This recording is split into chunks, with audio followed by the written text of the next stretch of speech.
സന്ദർശിക്കുന്നവർ ജാഗ്രത പാലിക്കണമെന്ന് അറബ് മാധ്യമങ്ങളുടെ മുന്നറിയിപ്പ്. ദൈവത്തിന്റെ സ്വന്തം നാട്ടിൽ തെരുവു നായ്ക്കളാണ് നിങ്ങളെ കാത്തിരിക്കുന്നത്. തിരുവനന്തപുരത്ത് ചെമ്പകരാമൻതുറയിൽ ശിലുവമ്മ എന്ന സ്ത്രീ പട്ടിയുടെ കടിയേറ്റ് കൊല്ലപ്പെട്ട പശ്ചാത്തലത്തിലാണ് കേരളം സന്ദർശിക്കുന്ന അറബികൾക്ക് മുന്നറിയിപ്പ് നൽകിയിരിക്കുന്നത്.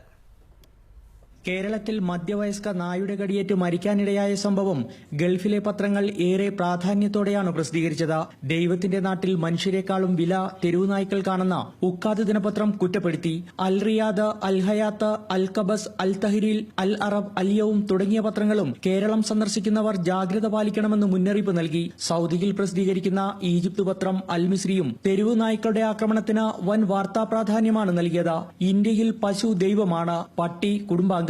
വീടുകളിൽ പശുവിനെ വളർത്തുന്നത് പോലെയാണ് പട്ടികളെ പരിപാലിക്കുന്നത്. ദരിദ്ര കുടുംബങ്ങളിൽ കുഞ്ഞുങ്ങൾക്ക് പട്ടിയുടെ പാലാണ് നൽകുന്നത്. ഒരു ബാലൻ പട്ടിയുടെ പാല് കുടിക്കുന്ന ചിത്രവും അൽബയാൻ പത്രം വാർത്തയോടൊപ്പം പ്രസിദ്ധീകരിച്ചു. ഭക്ഷ്യമാലിന്യങ്ങളും മാംസാവശിഷ്ടങ്ങളും സംസ്കരിക്കാൻ ശാസ്ത്രീയ സംവിധാനങ്ങൾ കേരളത്തിലില്ല. ഇതാണ് തെരുവു നായ്ക്കൾ പെരുകാൻ ഇടയാക്കുന്നതെന്ന് പത്രങ്ങൾ പറയുന്നു.